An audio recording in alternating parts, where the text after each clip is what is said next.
அது நான் சுனாமி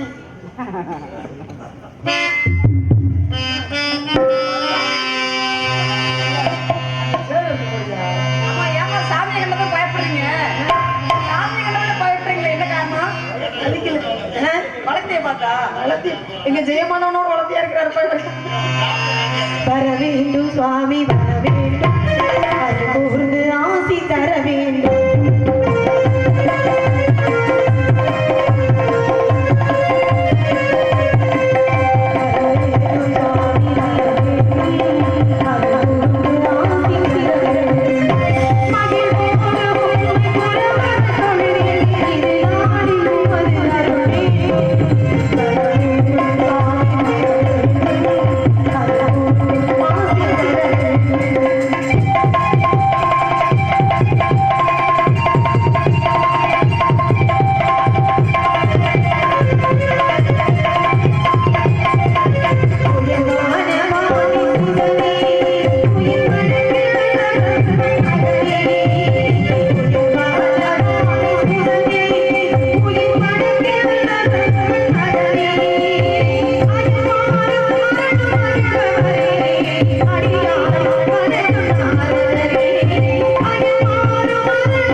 அருகாய் ஆளாய் பாலாய் வேளாய் நூலாய் நாளாய் வெள்ளந்து மேலும் பாவாய் வாழ்க துதி வாணி வீரம் விசயம் சந்தானம் துணிவு தனம் அதிதானியம் சௌபாக்கியம் போகம் அழகு அறிவு அறம் குளம் நோயற்ற வாழ்வு என்று சொல்லக்கூடிய 16 செல்வங்களும் பெற்று பெருவாழ்வு வாழ வேண்டும் என்று உங்களை மனதார வாழ்த்துகிறேன். மேலும் நீங்கள் கல்லும் கருடம் போல வேறும் பிறகும் போல முள்ளும் மருடும் போல மாசம் 10 பெற்று பெருவாழ்வு வாழ வேண்டும் என்று உங்களை மனதார வாழ்த்துகிறேன். மேலும் உங்களை இசைப்பாடி வாழ்த்த வேண்டும் என்ற ஒரு ஆவா இருந்தாலும் கூட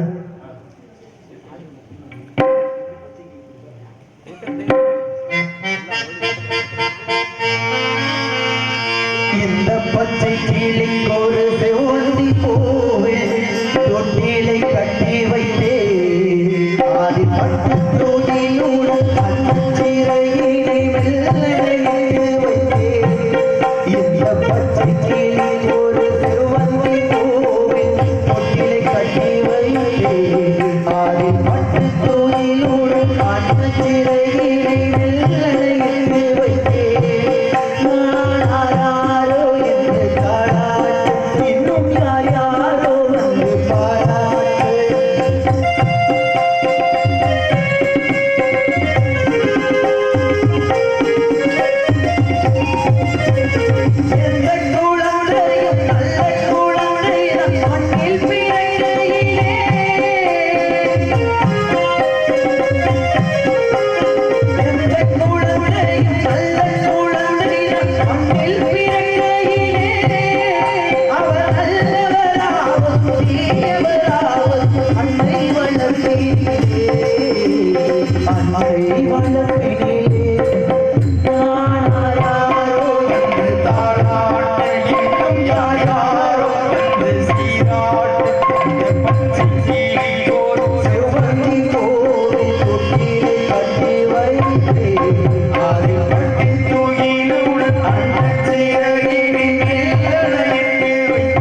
பொழுது நன்றி. இசைப்பாடி வந்து கொண்டிருக்கும் பொழுது உங்களுடைய இனிமையான குரலோசை எனக்கு கேட்ட காரணத்தினாலே உங்களை பார்த்து உங்களுக்கான ஆசை கூறி உங்களை பற்றிய ஒரு சில விவரம் கேட்கலான்னு ஆசைப்படுறேன். கேட்க ஆசைப்படலாமா? நல்லா கேளுங்க சுவாமி. வண்டு வெளி கற்கண்டு மொழி மாதே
பரிபாலனம் செய்யக்கூடிய நம்பி ராஜனின் தவப்புதல்வி வள்ளி. வள்ளி என்று பெயர் வர காரணம் வள்ளி கொடிகளுக்கு இடையில் கடந்து எடுத்து வளர்த்தனால வள்ளின்னு பேரு காரண பெயர். அப்ப கருத்து பெயர் கிடையாதா? கனகவேங்கை பூங்குரத்தி அப்படிங்கிறது கருத்து பேரு, காரண பேர் வள்ளிங்கிறது. அப்ப கருத்து பெயரை நீங்க வந்து வெளில சொல்ல வேண்டியதானே? ஏன் காரண பெயர் மட்டும் நீங்க வெளில சொல்றீங்க? கருத்து பெயர் சொல்ல வேண்டியதானே? வள்ளின்னு சொன்னாதானே எல்லாருக்கும் தெரியும், அதனால வள்ளின்னு சொல்றோம். அப்ப கருத்து பெயரும் எல்லாத்துக்குமே ஒண்ணு இருக்கும், காரண பெயரும் எல்லாத்துக்குமே ஒண்ணு இருக்கும். பையன் பேர் என்ன? நாரத மகரிஷி. இது வந்து கருத்து பெயர். அப்ப கழக பெரியன் அப்படி மகளே நாரதங்கிறது காரண பேர் தான் சுவாமி. இல்லையே, கழக பெரியர் அப்படிங்கறது வந்து காரண பெயர். ஏன் காரணம் அப்படின்னா என்னுடைய வேலை என்ன? கழகம் பண்ணக்கூடிய வேலை. அந்த காரணத்தினாலேயே கழக பிரியன் என்பது வந்து கழக பிரியன்ங்கிறது பட்டம் உங்களுக்கு. அது வந்து காரண பேரு கிடையாது. பட்ட பேருக்கும் காரண பேருக்கும் வித்தியாசம் இருக்கு இல்லையா? இப்ப நிறைய பேர் பட்டம் வாங்கினாங்க. அது மாதிரி இப்ப இந்த தமிழகத்திலேயே பெரிய கோயில் அப்படின்னா நம்ம வந்து யார் சொல்லுவோம்? எந்த கோயில் சொல்லுவோம்? முதன்மையாக இருக்கக்கூடிய கோயில்னா நம்ம எதை சொல்லுவோம்? முதன்மையான கோவில்னா அது பெரிய பெரிய கோவில் தான். தஞ்சை பெரிய கோவில், தஞ்சை பெருவுடையார் கோயில். பெரிய கோவில் அப்படின்னா மதுரை மீனாட்சி அம்மன் கோபுரம். தஞ்சை பெரிய கோவிலோட உயரம் கூட, ஸ்ரீரங்கமும் அதை விட கூட, ஆண்டாளுடைய கோபுரம் அதை விட கூட. ஆனா பெரிய கோவில்னா அப்ப கட்டப்பட்ட காலத்துல அதுதான் உயரமான கோபுரமா, அதனால அந்த பெரிய கோவில்னு சொன்னாங்க. அது கட்டப்பட்ட காலத்துல அதுதான் உயரமானது, 216 அடி உயரம். அதனால மட்டும் அது வந்து பெரிய கோயில் கிடையாது. 1000 ஆண்டுகள் கடந்த காரணத்தினாலேயே அது வந்து இன்னைக்கு பெரிய கோயில். அது கட்டப்பட்ட காலத்துல அதுதான் பெரிய கோவில். சரிமா? இப்ப தஞ்சை பெருவுடையார் கோயில கட்டினது யாரு? தஞ்சை பெருவுடையார் கோயில கட்டினது யாரு? தஞ்சை பெரிய கோயில் ராஜராஜ சோழன். ராஜராஜ சோழன். அவருடைய பெயர் என்ன? அவருடைய பெயர். அப்ப கருத்து பெயர்னு உங்களுக்கு ஒண்ணு இருக்கையில அவருக்கு ஒரு கருத்து பெயர் இருக்க கூடாதா? அப்ப தஞ்சை பெருவுடையார் கோயில கட்டினது நியாயமான விஷயம் தான். ஏன்னா ராஜராஜ சோழன்ங்கிறது ராஜன், ராஜன்னா அரசன் பொருள். ராஜராஜனுக்கு அரசனுக்கு அரசனாக விளங்கின காரணத்தினால சோழ நாட்டை ஆண்டு வந்ததுனால ராஜராஜ சோழன்றது பேர். அவருக்குன்னு ஒரு உண்மையான பேர் இருக்குமா இல்லையா? அருண்மொழிவர்மன். என்ன அருண்மொழிவர்மன் அப்படிங்கிறது எனக்கு தெரியாதுன்னு நீங்க சொன்னீங்களோ? உங்களுக்கு தெரியாது. சரி, இப்ப ஆலயத்துக்குள்ள இருக்கிற பெரியவுடையார் ஆலயத்துக்குள்ள இருக்கிற தெய்வம் என்ன தெய்வம்னு தெரியுமா? என்ன தெய்வம்? அது என்ன தெரியுமா? நீங்க புரியல என்ன அர்த்தம்? தெரியாம கேட்டேன். அப்படி தன்னடக்கமா புரியுதோ? அப்படியா? ஐயோ இல்ல, மனிதனுக்கு வந்து பணிவுங்கிறது ஒண்ணு வேணும். தெய்வமே ஒரு சமயத்துல பணிந்து போனது யாருக்காக தெரியுமா? மகாபாரத போர்ல துரோணாச்சாரியர அர்ஜுனன் வந்து கொண்டு விட்டார். தர்மன் போய் சொல்றாரு, உன்னுடைய மகன் அஸ்வத்தாமன் இறந்துட்டான்ற செய்தி கேட்டாலே துரோணாச்சாரியர் இறந்துருவாருன்றது தெரியும். போய் கிருஷ்ணர் தர்மரை கூப்பிட்டு போய் சொல்ல சொல்றார். தர்மன் முதல்ல சொல்ல மாட்டேனார். அப்ப அஸ்வத்தாமன்ற பட்டத்து யானை.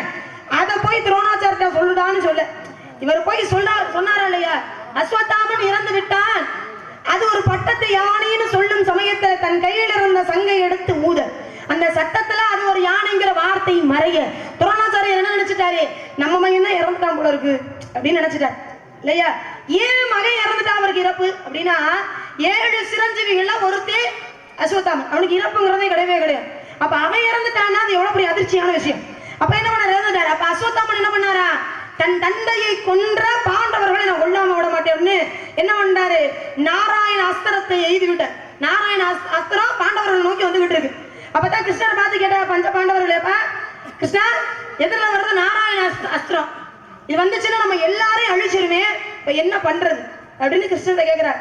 அப்பதான் கிருஷ்ணர் சொன்னாங்களா, எப்பா எல்லாரும் பணிந்து கொள்ளுங்கள், இப்படி தெய்வமே சொல்லிச்சா எல்லாரும் பணிந்து கொள்ளுங்கன்னு சொன்னது மட்டும் இல்லாமல் படைப்படை எல்லாமே பணிச்சிருந்தாங்களா. கிருஷ்ண பரமாத்மாவும் தலை குனிந்து பணிந்து நின்றார்.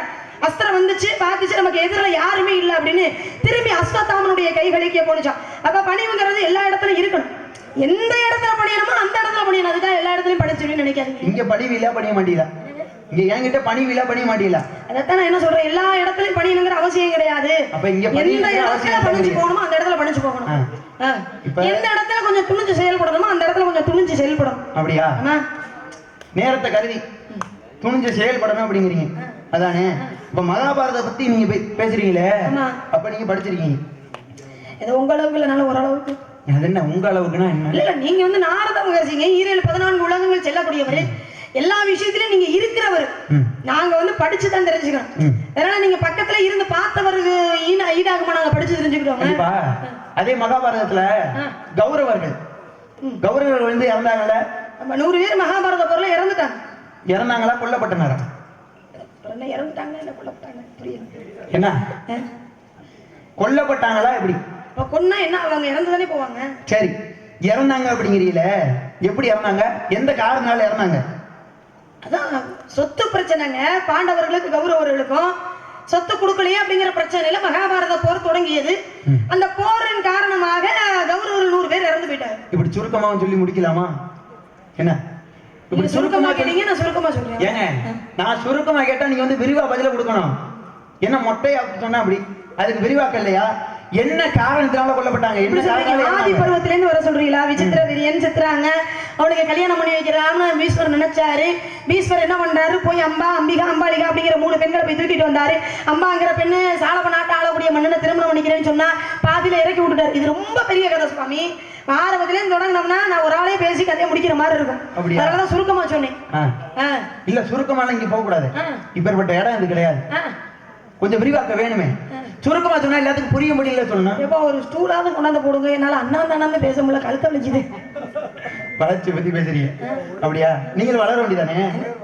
நானும் தினமும் தொங்கத்தான் செய்யறேன். என்னமோ ஆண்டவே வளர்ச்சி அம்புத்தே எனக்கு கொடுத்துருக்கேன், நான் என்ன பண்ணேன் அப்படியா? சரி, நான் கேட்டதுக்கான பதில் விரிவாக்கம். சரி, இப்ப நான் கேக்குறேன், தஞ்சை பெரிய கோவிலை பத்தி பேசுனீங்கல்ல? ஆமா. அதை விட உயரமான கோபுரம் இருக்கு தமிழகத்துல. ஸ்ரீரங்கம் தான் உயர அதிகமா இருக்கு, 247 அடி உயரம் இல்லையா? இப்ப ஸ்ரீரங்கத்துல ராஜகோபுரம் இருக்குல்ல? ஆமா.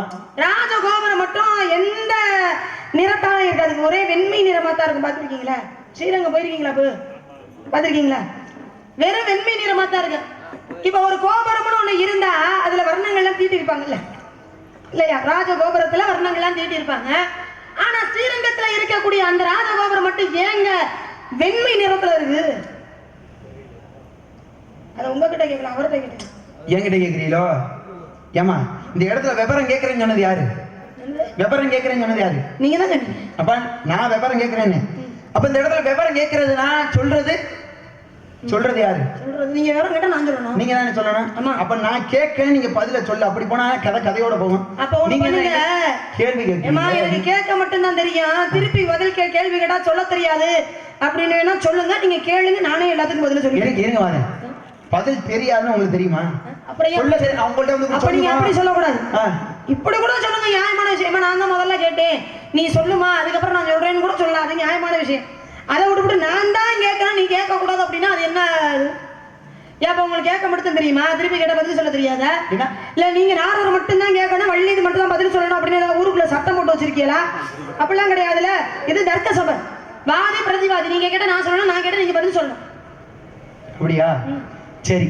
ஸ்ரீரங்கத்துல இருக்கக்கூடிய ராஜகோபுரம் வந்து வெண்மை நிறத்துல இருக்கு அப்படிங்கிறீங்களே, அப்ப ஸ்ரீரங்க கோயிலுக்குள்ள உள்ள நுழைகிற மத்தியில முதல்ல இருக்க ஒரு கோபுரம், முதன்மை கோபுரம், அந்த கோபுரத்துல சிகப்பு நிறமாவும் ஆரஞ்சு நிறத்துலயும் இருக்கு அந்த கோபுரம். அதுக்கான விளக்கம் என்ன? என்ன காரணத்துல சிகப்பு நிறத்துலயும் ஆரஞ்சு நிறத்துலயும் வந்துச்சு? முதன்மை கோபுரம் சிகப்பு நிறத்துலயும் ஆரஞ்சு நிறத்துலயும் இருக்க, எந்த காரணத்தினால ஆரஞ்சு நிறம் வந்துச்சு? ஆரஞ்சு அப்படிங்கிறது ஆங்கில மொழி. ஆரஞ்சு அப்படிங்கிறதுக்கு தமிழ்ல என்ன? இளஞ்சிவப்பு அப்படின்னு அர்த்தம். ஆரஞ்சுன்னா ஆங்கிலமா? ஆறுன்னா எத்தனை? ஆறு என்ன ஆங்கிலமா? அஞ்சு என்ன ஆங்கிலமா?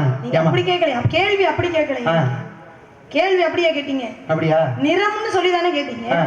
சிவப்பு நிறத்திலையும் ஆரஞ்சு நிறத்திலையும் இருக்குன்னு சொல்லி கேட்டீங்க. சரி, அது 6 5 அப்படி நேரத்தை கேட்கல. என்ன கேட்கல நீங்க? நான் வந்து நேரத்தை இங்க கேட்டனா?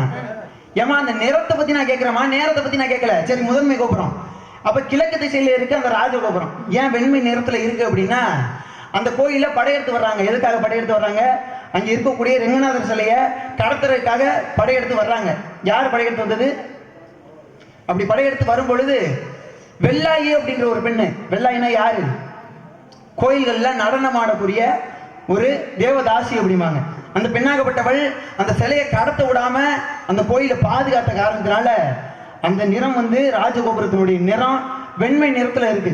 இது ஒரு காரணம். அப்ப ஸ்ரீரங்கத்தை பத்தி பேசுனீங்களே, ஸ்ரீரங்கத்துக்கு என்ன பெருமை? அதாவது வடநாட்டில இருந்து அந்த ஸ்ரீரங்க பெருமாளை கடத்துறதுக்காக வர போர் புரிஞ்சு வர்றாங்க. போர் புரிஞ்சு வரும்போது ஒரு நடன மாது அவங்க இந்த கோவில்ல, இந்த தில்லானா மோகனாம்பல் படம் பார்த்திருக்கீங்களா? அல்ல பத்மினி அம்மா கோவில்களுக்கெல்லாம் போய் நடனம் ஆடுவாங்க தெரியுமா? அந்த மாதிரி ஒரு நடனம் அங்கே இவங்க. அது மாதிரி ஆடும் பொழுது என்ன பண்றாங்க, ரங்கநாத பெருமாளை எப்படியாவது காப்பாற்றணுமே அப்படிங்கிறதுக்காக என்ன பண்ணாங்க, அந்த வடநாட்டிலிருந்து படையெடுத்து வரக்கூடிய அந்த மன்னனை தன்னுடைய நடனத்தாலேயே மயக்கி என்ன பண்ணாங்க, கொஞ்சம் கொஞ்சமா ராஜ கோபுரத்துக்கு கூட்டிட்டு போயிட்டா, உச்சிக்கு கூட்டிட்டு போயிட்டா. அந்த அம்மா பேரு வெள்ளையம்மான்னு வேறு. அந்த அம்மா பேரு நீங்க ஒரு மாதிரி சொன்னீங்க, வெள்ளாயின்னு சொல்லுவாங்க. வெள்ளாயின்னு சொன்னீங்க. நான் படிச்ச விஷயத்துல அவங்க பேர் வெள்ளையம்மாள்ன்றது பேர். அப்ப ராஜ கோபுரத்துக்கு உயரம் புத்தகம் வேற மாதிரி இருந்திருக்காங்க. நான் தப்பா சொல்றேன். அப்படியா? ஒருத்தவங்களையும் ஒவ்வொருத்தலையும் மாற்றி கருத்து இருக்குதாச்சு. ராஜ கோபுரத்துக்கு தன்னுடைய நடனத்தாலே மயக்கி அந்த அம்மாவை ராஜ கோபுரத்துக்கு கூட்டிட்டு போயிட்டாங்க. அந்த அம்மா கூட்டிட்டு போய் என்ன பண்ணாங்களா, கோபுர உயரத்தில் இருந்து அந்த மன்னனை தள்ளிவிட்டு கொண்டு போட்டாங்க. இறந்தது மண்ணே. மன்னன் இறந்துட்டா படைபலம்லாம் சும்மா விட்டுருமா? விடாது. என்ன பண்ணோம், அந்த பெண்ணை சீரழிச்சு கொன்றும் இல்லையா? அதை உணர்ந்த அந்த பெண் என்ன பண்ணாங்க, அதே ராஜ கோபுரத்துல இருந்து கீழே விழுந்து அந்த அம்மாவும் தற்கொலை பண்ணிட்டு இறந்து விட்டாங்க. அப்ப என்ன பண்ணாங்களா, மன்னரே இறந்துட்டாரு, இனிமேல் இது எப்படி நம்ம அந்த போரை வழி நடத்தி செல்வது என்பதற்காக வந்த போர் படைபலம் என்ன பண்ணாங்களா, திரும்பி போயிட்டாங்க. அப்ப அந்த ரங்கநாத பெருமாளை காப்பாற்றிய பெருமை அந்த நடனமங்கையான வெள்ளையம்மாள் என்று சொல்லக்கூடிய பெண்ணுக்கே பெருமை தரணும் அப்படிங்கிறதுக்காகத்தான் அந்த ராஜ கோபுரத்துக்கு இன்னமும் எந்த வர்ணமும் இல்லாம அந்த பெண்ணின் நினைவாக வெண்மை நிறத்திலேயே அந்த ராஜகோபுரம் இருக்கு. கண்டிப்பாக. நன்றி நன்றி நன்றி. அப்ப ஸ்ரீரங்கத்தை பத்தி நீங்க பேசுனீங்க. கற்க கசடர கற்பவை கற்ற பின் இருக்க அதற்கு தக அப்படின்னு வள்ளுவர் சொல்றார். இதுக்கு இந்த பொருளுக்கு என்ன தெரியுமா விளக்கம்? கற்க கசடு அற. கசடு அப்படின்னா பிழைன்னு அர்த்தம்.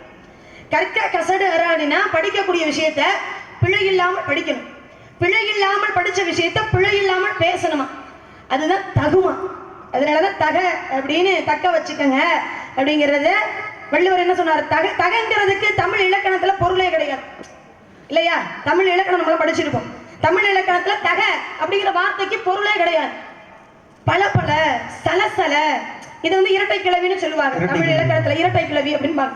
பல பல சலசல சில சில அப்படின்றதெல்லாம் இதுக்கு பொருள் இருக்கு. ஆனா தக தக தக அப்படிங்கிறதுக்கு பொருள் இருக்கு. இந்த நகையை பாருங்க, தக தகன்னு மின்னுதுப்பா அப்படின்னா அதுக்கு பொருள் இருக்கு. ஆனா தக அப்படின்னா என்ன அர்த்தம் அப்படின்னா தக்க வச்சுக்கணும் அப்படிங்கிறதுக்கு அர்த்தமாக வள்ளுவர் வந்து தக அப்படின்னு முடிச்சிருப்பாரு இந்த விஷயத்தை.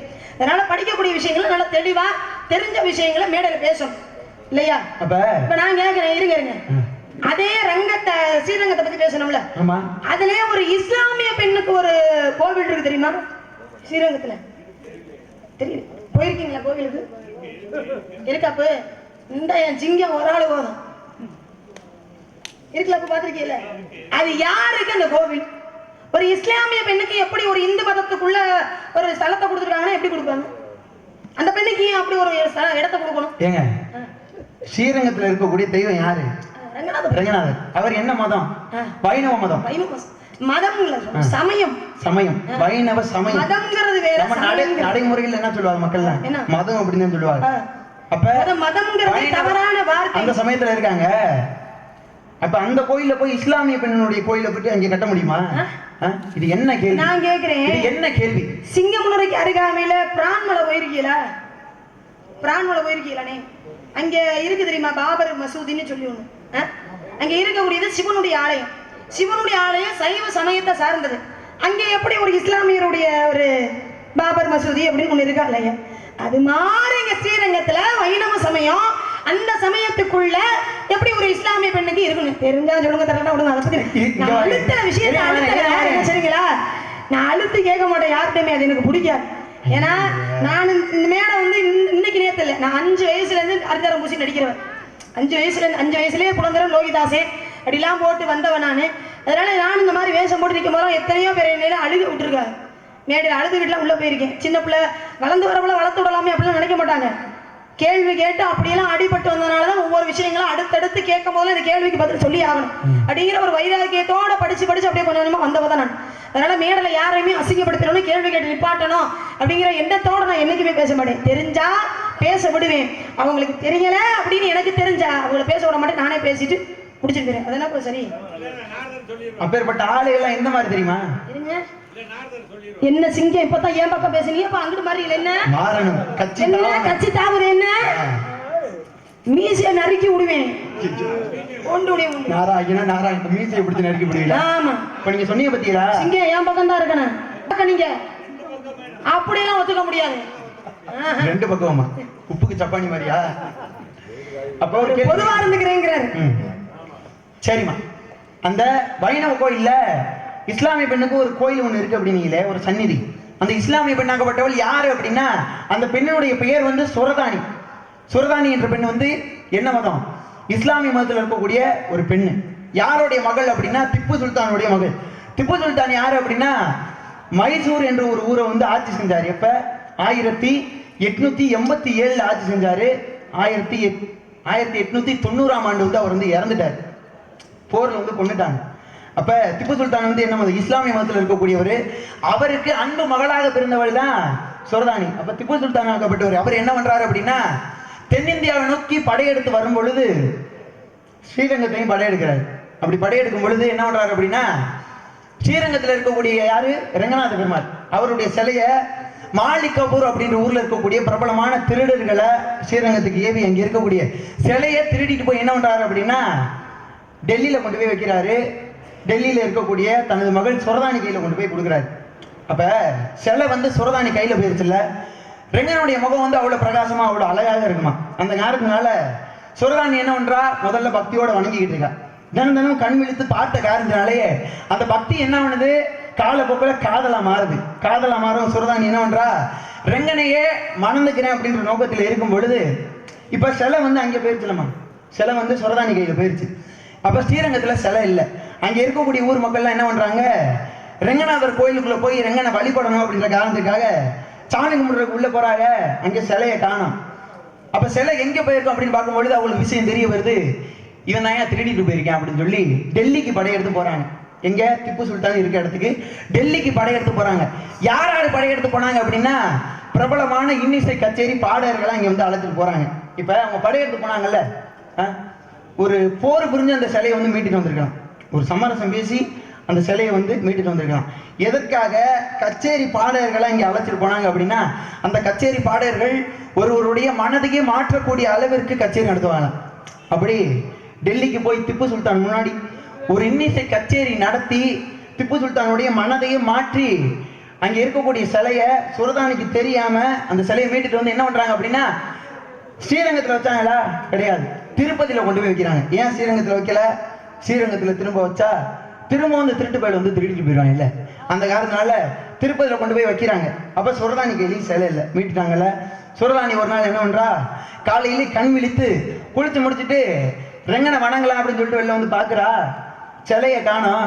சிலையை காணாத இந்த சோகத்துல என்ன பண்றா, ஸ்ரீரங்கத்துக்கு கிளம்பி வந்து பாக்குறா. ஸ்ரீரங்கத்துலயும் சிலை இல்லை. ஏன்னா எங்க இருக்கு சிலை? திருப்பதியில இருக்கு சிலை. அப்ப ரெங்கனை காணாத இதுல ஸ்ரீரங்கத்திலே தங்கி இருக்கா. 10 நாள் தங்கி இருக்கா, 20 நாட்கள் தங்கி இருக்கா. அப்ப தங்கின காரணனால, பசி பட்டினியோட காத்திருந்த காரணத்தினால ஒரு நாள் அந்த சுரதானி என்ன பண்ற, மயங்கி கீழே விழுந்து இறந்து போறான். இறந்து பிணமாக கீழே கிடக்கிறான். அப்ப ரங்கனாகப்பட்டவர் என்ன பண்றா, எனக்காக இந்த பிள்ளை வந்து இறந்து போச்சு, இந்த பெண்ணாகப்பட்டவள் எனக்காக இறந்து போயிட்டா அப்படின்ற காரணத்துக்காக, அந்த பெண்ணை என்னை காதலிச்சிருக்கா அப்படின்ற காரணத்துக்காக மணந்தாரு அப்படிம்பாங்க சில பேர். அப்ப மணந்தாரா. அந்த காரணத்தினால சுரதானிக்கு இன்னைக்கு ஒரு கோயில் ஒண்ணு இருக்கு, ஒரு சந்நிதி இருக்கு. இப்ப வைணவ மதத்துக்கு இப்ப மாறின மாதிரி தானே பேச்சு. இப்ப கல்யாணம் பண்ணாங்க, இஸ்லாமிய பெண் வந்து வைணவ மதத்தில் இருக்கக்கூடிய தெய்வத்தை மணந்தாங்க. அப்ப வைணவ மதத்துக்கு போன மாதிரி தானே அர்த்தம். அப்ப சுரதானிக்கு பேரை மாத்தணும்ல, பேரையும் மாத்தினாங்க. சுரதானின்னு இருந்த இஸ்லாமிய பேரை துலுக்க நாச்சியார்னு ஒரு பேரை மாத்தி இன்னைக்கு அந்த துலுக்க நாச்சியாருக்கு ஸ்ரீரங்கத்துல ஒரு சந்நிதி இருக்கு. சந்நிதினா எப்படி இருக்கும்? சிலையா இருக்காது, வரைபடமா வச்சு கும்பிடுவாங்களாம். அந்த வரைபடத்துக்கு என்ன வச்சு அபிஷேகம் பண்ணுவாங்க அப்படின்னா, ரொட்டி நெய் கையிலேயே வச்சு அபிஷேகம் பண்ணுவாங்க. இப்ப ரொட்டி நெய் இருக்கட்டும், கையிலேயே வச்சு எதுக்கு அபிஷேகம் பண்றாங்க அப்படின்னா, அந்த பெண் வந்து இஸ்லாமிய மதம். இஸ்லாமியர்களுக்கு பாரம்பரிய ஆடை எது அப்படின்னா கையிலேயே தான் சொல்லுவாங்க. அப்பேற்பட்ட கையிலேயே வச்சு அபிஷேகம் பண்றாங்க. அப்ப இஸ்லாமிய மதத்துல இருக்கக்கூடிய பெண்ணு தான் அங்கே தெய்வமா இருக்குது, துலுக்க நாச்சியார். நீங்க கேட்டதுக்கான பதில் இதுதான். சரின்னா ஏத்துக்கங்க. நன்றி.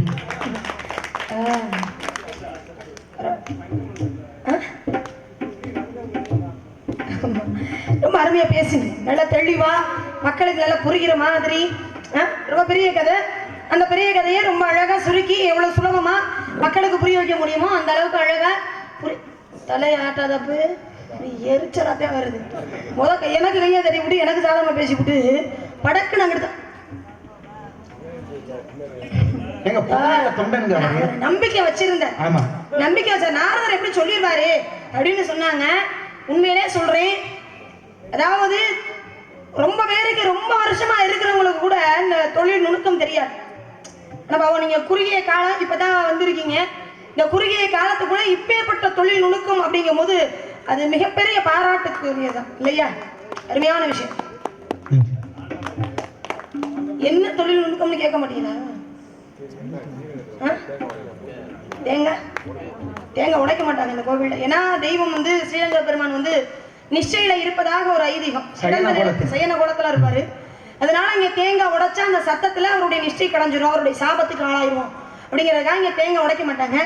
வெளியிலே உடைச்சு இந்த தேங்காயை துருவி பூவாக கொண்டு அபிஷேகம் பண்ணுவாங்களே தவிர தேங்காயை இங்க உடைக்க மாட்டாங்க. கொடி மரத்துல வச்சு உடைச்சு பூவா திருவி அபிஷேகம் பண்ணுவாங்க.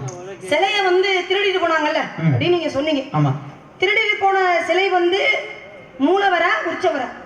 என்ன இல்ல, சிலையை திருடிட்டு போனாங்கன்னு சொன்னீங்கல்ல. ஆமா. அது மூலவரா உற்சவரா? மூலவர் சிலையை திருடிட்டு போனாங்க. மூலவர்ங்கிறது உள்ள கருவறைக்குள்ள இருக்கிறவர். ஆமா. கருவறைக்குள்ள இருக்கிற தெய்வத்தை பாத்திருக்கீங்களா? ஸ்ரீரங்கத்துல பெரிய பாத்திருக்கீங்களா? உள்ள போன பக்கத்துல இருக்கக்கூடிய சிலை அதே சிலை மாதிரி சின்னதா ஒண்ணு இருக்கும்ல, வலை ஒளியில ஓடிக்கிட்டு இருக்கு, போட்டாங்கன்னா மாட்டிக்கிறோம். அதாவதுமா யானைக்கு அடிச்சிருக்கு, யானைக்கு அடிச்சிருக்கு, மனுஷனுக்கு அடிக்கடிச்சிருக்கு, ஒரு மாதிரி சறுக்குற மாதிரி இருந்துச்சு. நீங்க யானையும் இல்ல மனுஷனும் கிடையாது. அப்படியா? என்ன இப்ப எனக்கு சறுக்குதுனால நான் மனுஷி அடிச்சு தெரிஞ்சுக்கிறோம், இல்ல ஒரு தவறு கூட இருக்கலாம், அதை கூட ஒண்ணும் பிரச்சனை இல்லை. நீங்க நாரதர்ல நான் மனுஷனே கிடையாதுங்கிறீங்களே, வேற என்ன பேய் பிசாசா? வெளியில நாரதரு, உள்ள இருக்கிறது யாரு? இந்த இடத்துல இருந்து தான் சொல்றேன். நீங்க வந்து தெய்வமும் கிடையாது, மனிதனும் கிடையாது, தெய்வத்துக்கு சமமானவர். அப்படியாமா? அப்படி இருக்கும் பொழுது இப்படி பேசக்கூடாது இல்ல. சரிம்மா, கேள்வி ஒண்ணு கேட்டீங்க, ரொம்ப அருமை. அதனால இப்ப சிவலிங்கம் சாட்சி சொன்ன கதை அப்படிங்கிறாங்களே, அதுக்கு விளக்கம் என்ன? அதுக்கு முன்னாலே ஒண்ணு கேட்டீங்க, மகாபாரதத்துல ஏன் 100 பேர் இறந்தாங்க அப்படின்னு நீங்க கேட்டீங்க இல்லையா? எல்லாரும் வந்து சொல்ற விஷயம் தான், சொத்து பிரச்சனை, அதனால சண்டை போட்டாங்க, பிரிஞ்சுட்டாங்க. மகாபாரத போர்ல 100 பேருமே இறந்து போயிட்டாங்கல்ல. இறந்து போனோடனே திருதராசர் என்ன பண்ணாரா, கிருஷ்ணரை கூப்பிட்டு கேட்டார், கிருஷ்ணா இங்க வா, எனக்கு 100 பிள்ளைகள் இருக்கு, 100 பிள்ளைகள் இருந்தோம், நான் இறக்கும் போது எனக்கு கொல்லி போட கூட ஒரு பிள்ளை இல்லையே, ஏன் அப்படின்னு கிருஷ்ணர் போய் கேட்கிறேன். இந்த ரொம்ப சோகத்திலே மிகப்பெரிய சோகம் என்ன தெரியுமா? புத்திர சோகம். பெத்த அப்பா இருக்கும் போது தான் பெத்த பிள்ளைக்கு தான் கையால் அப்பையும் போய் கொல்லி வைக்கிறாரு பத்தியில. அது மாதிரி ஒரு கொடுமை வேற எதுவுமே கிடையாது. ஏன்னா நமக்கு புள்ள ஆம்பளை பிள்ளை பிறந்துட்டாலே கிராமத்துல என்ன சொல்லுவா, அப்பாடா கொல்லி போட ஒரு பிள்ளை பிறந்துட்டேன்ப்பா ஆம்பளை பிள்ளை அப்படின்னு நம்ம சொல்லுவோம். ஆனா அந்த பிள்ளைக்கு போய் நம்ம கொல்லி வச்சோம்னா அது எவ்வளவு பெரிய கொடுமையான விஷயம். அதனால திருதராசன் கேட்கிறேன், எனக்கும் கண் பார்வை தெரியாது, நாட்டையும் ஆட முடியாது, எனக்கு இப்படி ஒரு குறை, பிறந்த 100 பிள்ளைகளை எனக்கு கொல்லி போட கூட பிள்ளை இல்லாம போயிருச்சு, ஏன் கிருஷ்ணன் அப்படி, இப்பேற்பட்ட கொடுமை எனக்கு ஏன் இப்படி நடந்தது அப்படின்னு கிருஷ்ணரை கேட்கிறேன். அப்பதான் கிருஷ்ணர் ஒரு கதை சொல்றாரு, திருதராசனா உனக்கு நான் ஒரு கதை ஒண்ணு சொல்றேன், இந்த கதையில யாரு மேல தவறுங்கிறத நீ சொல்லு அப்படிங்கிற. ஒரு மன்னன், நாட்டை ஆளக்கூடிய மன்னன் இருக்காரு. மன்னனுடைய அரண்மனையில ஒரு சமயக்காரன் ஒரு நாள் ஒரு மாமிச உணவை கொண்டு வந்து சமைச்சு வச்சாச்சு. மன்னர் சாப்பிட்ட உடனே மன்னர் என்ன சொல்றாரு, இந்த கறி ரொம்ப சுவையா இருக்கு, இதையே தினமும் சமைச்சு கொண்டு வா. அதான் எங்க போறிய, எங்கத்தான் போறிய? இல்ல போயிட்டு வர மாதிரி இல்ல, வீட்டுக்கு போற மாதிரி இல்ல தெரியுது. வருவீங்களா? போயிட்டு சீக்கிரம் மிரட்டி விடாது எங்க ஆயாது. அப்படியா? அப்ப என்ன சொல்றாரு, மன்னர் தினமும் இந்த கறியை சமைச்சு கொண்டு வந்து வையின்னு சமயக்காரன் சொல்லியாச்சு. சமயக்காரன் தினமும் சமைச்சு கொண்டு வந்து வச்சுக்கிட்டு இருக்கான். இது தினமும் அன்றாடப்படி நடந்துகிட்டே இருக்கு. ஒரு நாள் மன்னர் கேட்கிறார், எப்பா இந்த கறி ரொம்ப சுவையா இருக்கே, இது என்ன கறி அப்படின்னு ஒரு நாள் கேட்கிறாரு தடுத்து. அப்ப அரண்மனை அந்த சமயக்காரன் என்ன சொல்றாரு, மன்னா இது நம்ம அரண்மனையில அன்னப்பறவை ஒண்ணு இருந்துச்சு பத்தியலா, இந்த அன்னப்பறவை 100 முட்டை இட்டு 100 குஞ்சுகளை பொறிச்சு இருந்துச்சு.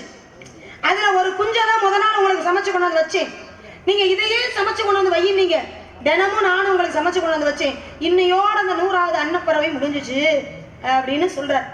சொல்லிட்டு கிருஷ்ணர் என்ன கேட்கிறாரு, திருதராஷ்டிரா இது 2 பேர்ல யாரு மேல தவறு நீங்க நினைக்கிற அப்படின்னு கேட்கிறார். சொல்லும்போது திருதராஷ்டிரன் உடனே என்ன சொன்னாரா, மன்னன் மேலதான் தவறு அப்படிங்கிறார். எப்படி மன்னன் மேல தவறு அப்படின்னு கேட்கிறார். சமயக்காரனுக்கு என்ன வேலை, மன்னர் என்ன சொல்றாரோ அதை சமைச்சு கொண்டு வைக்கிறது அவனுக்கு வேலை இல்லையா. ஆனா அந்த மன்னன் என்ன பண்ணிருக்கணும், முத நாள் சமைச்சு கொண்டு வந்து வைக்கும் பொழுது இது என்ன கறின்னு கேட்டிருந்தா, அது அன்னப்பறவையினுடைய குஞ்சுன்னு சொல்லி இருந்தானா, எப்ப அது மிகப்பெரிய பாவம், சமைக்க கூடாது, இன்னையோட சரி, இனிமே சமைக்காதுன்னு சொல்லி இருந்திருக்கலாம். ஆனா அவன் என்ன சொல்லிட்டான், ருசியாக இருந்த காரணத்தினால தினமும் அதையே கொடுன்னு சொன்னால 100 குஞ்சுகளையும் அவன் ஒரு ஆளை சாப்பிட்டுட்டான். அப்ப கண்ணிருந்தும் குருடனா இருந்தான் நல்லையாவே, இந்த விஷயத்த கேட்கல, கண்ணிருந்தும் குருடனாக இருந்த காரணத்தினால அவன் மேலதான் தவறு அப்படின்னாரா. அப்பதான் கிருஷ்ணர் சொன்னாரா, கண்ணிருந்தும் குருடனா போன பிறவில இருந்தானே மண்ணே, அந்த மண்ணை யாரும் கிடையாது, அது நீ தாண்டான. போன பிறவில கண்ணிருந்தும் குருடனா இருந்த காரணத்தினாலதான் அந்த அன்னப்பறம் 100 குஞ்சுகளை சாப்பிட்டார இல்லையா, அதனுடைய தாய் பறவை இட்ட சாபம், எப்படி என்னுடைய 100 குஞ்சுகளை நீ அழித்தாயோ அதுபோல அடுத்த பிறவிலே கண்ணிருந்தும் குருடனாக இருந்த நீ அடுத்த பிறவிலே குருடனாகவே பிறந்து உனக்கு பிறக்கும் 100 குழந்தைகளும் இல்லாமல் போகட்டும் அப்படிங்கிற சாபம். அதனாலதான் இந்த 100 பிள்ளைங்க மகாபாரத போர்ல